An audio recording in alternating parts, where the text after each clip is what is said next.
जय माता दी।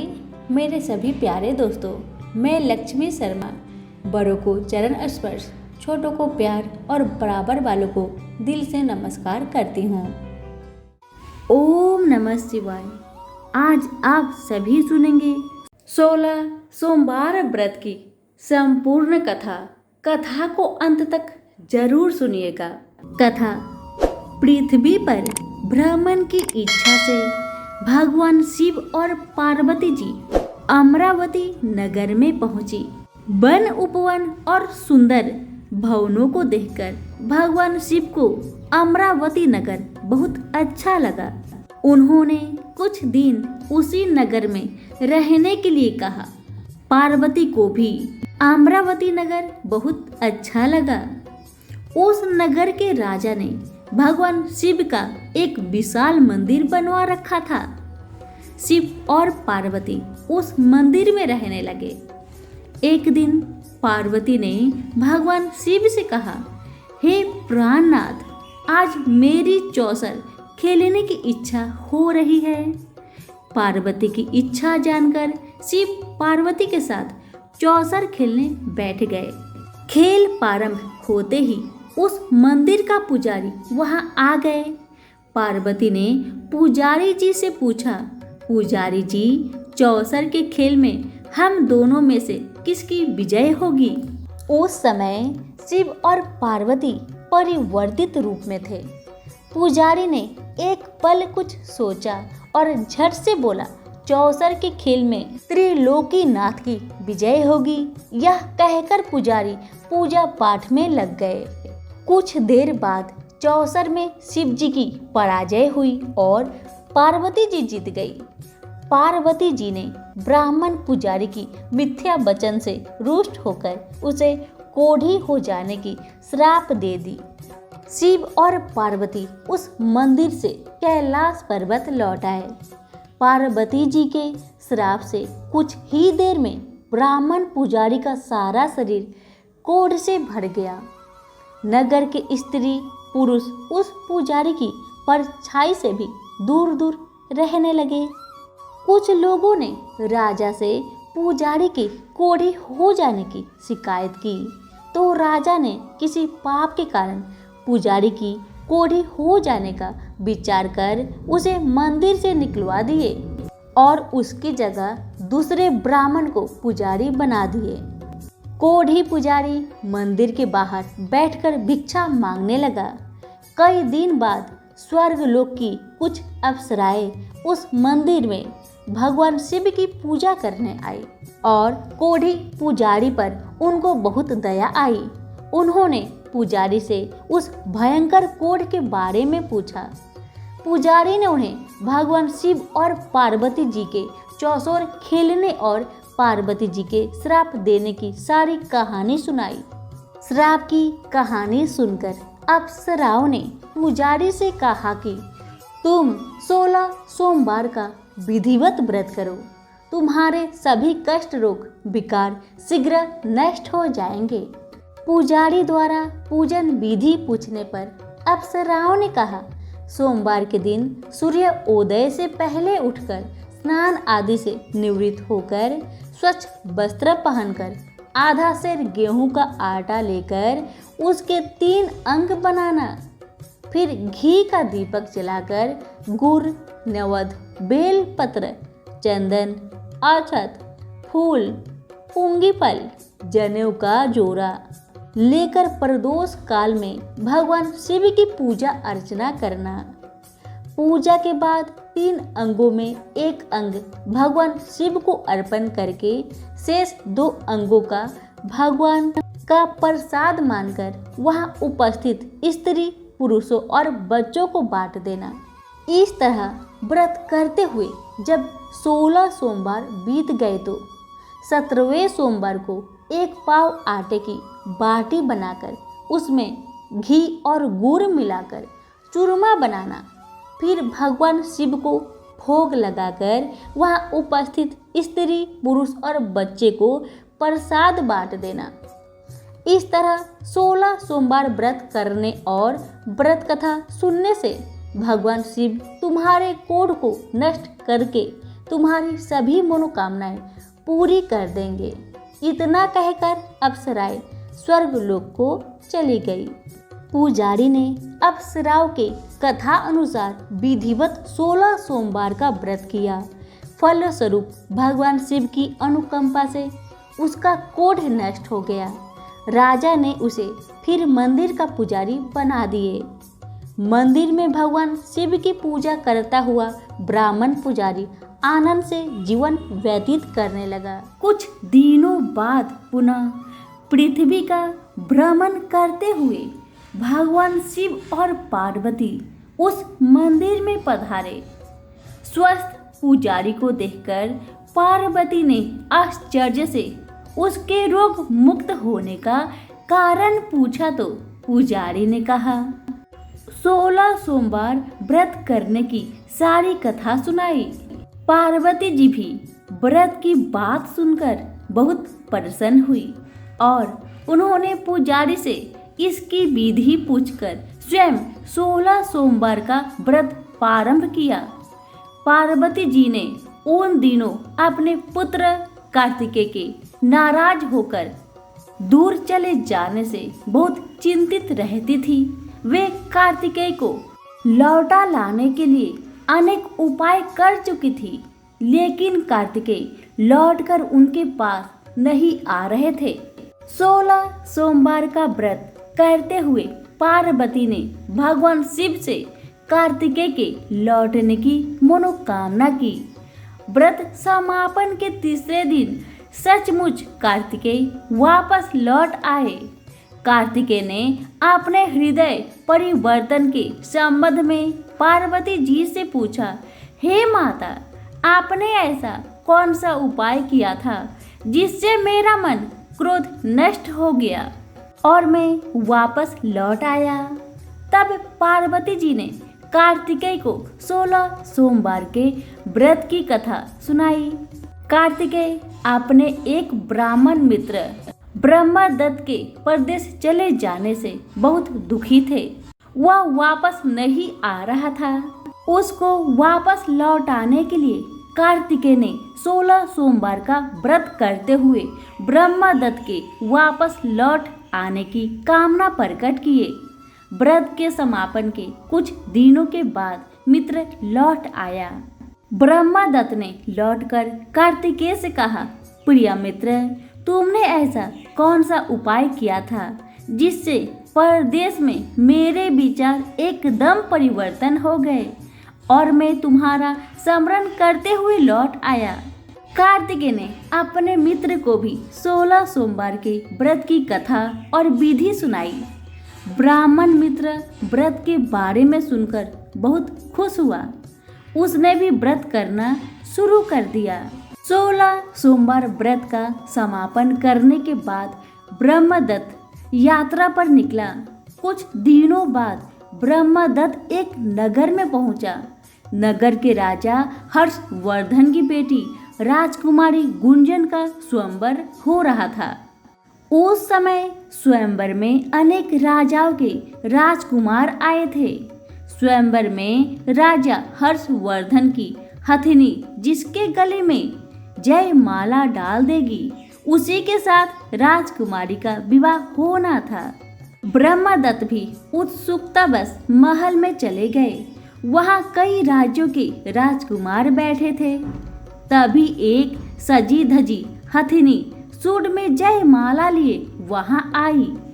उस हथिनी के पीछे राजकुमारी गुंजन दुल्हन की वेशभूषा में चल रही थी। हथिनी ने ब्रह्मदत्त के गले में जयमाला डाल दी।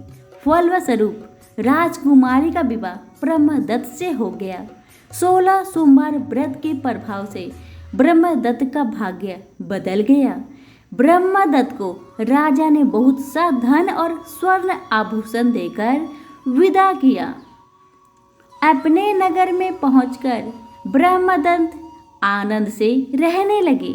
एक दिन उसकी पत्नी गुंजन ने पूछा, हे प्राणनाथ, आपने कौन सा शुभ कार्य किए थे जो उस हथिनी ने राजकुमारों को छोड़कर आपके गले में जयमाला डाल दी? तब ब्रह्मदत्त ने 16 सोमवार व्रत की सारी कहानी बता दी। अपने पति से 16 सोमवार का व्रत का महत्व जानकर राजकुमारी गुंजन ने पुत्र की इच्छा से 16 सोमवार का व्रत किया।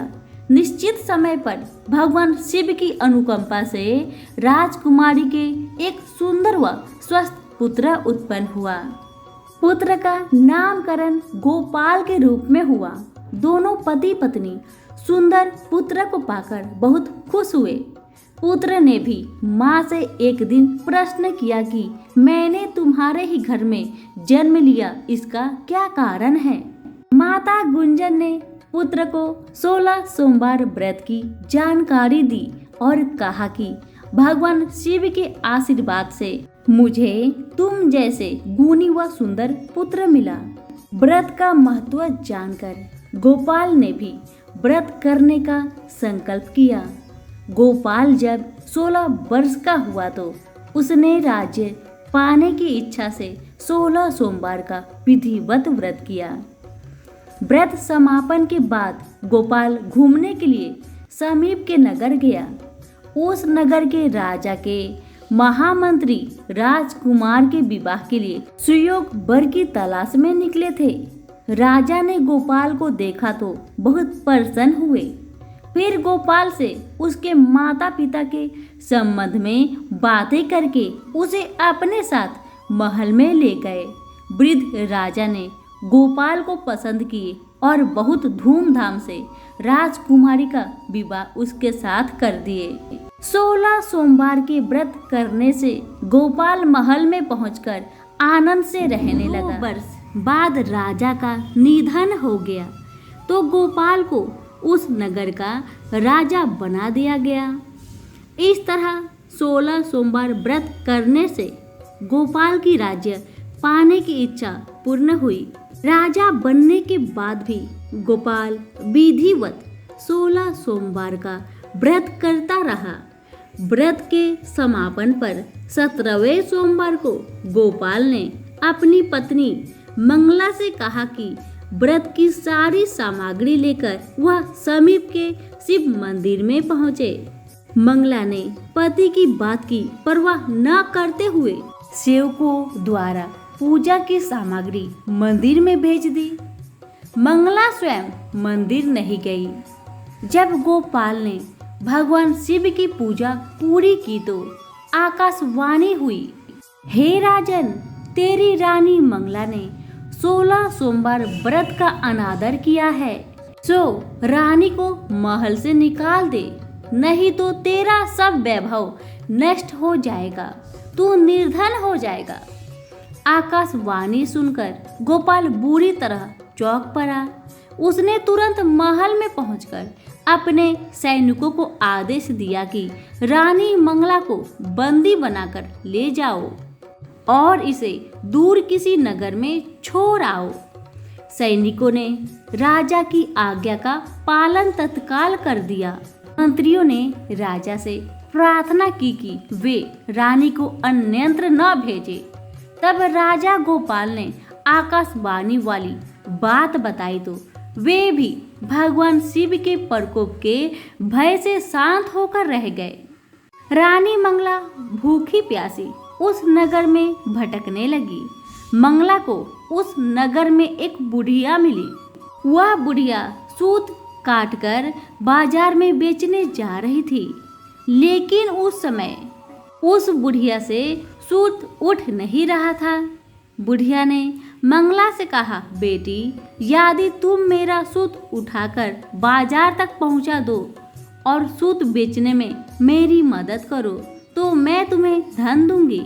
मंगला ने बुढ़िया की बात मान ली, लेकिन जैसे ही मंगला ने सूत की गठरी को हाथ लगाया तभी जोर की आंधी चली और गठरी खुल जाने से सारा सूत आंधी में उड़ गया। मंगला को मनहूस समझकर बुढ़िया ने उसे दूर चले जाने को कहा। मंगला चलते चलते नगर में एक तेली के घर पहुंची। उस तेली ने तरस खाकर मंगला को घर में रहने के लिए कह दिया, लेकिन तभी भगवान शिव के प्रकोप से तेली के तेल से भरे मटके एक एक करके फूटने लगी। तेली ने मंगला को मनहूस जानकर तुरंत घर से निकाल दिया। भूखी प्यासी रानी वहां से आगे की ओर चल पड़ी। रानी ने एक नदी पर जल पीकर अपना प्यास शांत करनी चाही तो नदी का जल उसके स्पर्श से सूख गया। अपने भाग्य को कोसती हुई रानी आगे चल दी। चलते चलते रानी एक जंगल में पहुंची। उस जंगल में एक तालाब था। उसमें निर्मल जल भरा हुआ था। निर्मल जल देखकर रानी की प्यास तेज हो गई। जल पीने के लिए रानी ने तालाब की सीढ़ियां उतरकर जैसे ही जल को छुआ कि तभी उस जल में असंख्य कीड़े उत्पन्न हो गए। रानी ने दुखी होकर उस गंदे जल को पीकर अपनी प्यास शांत की।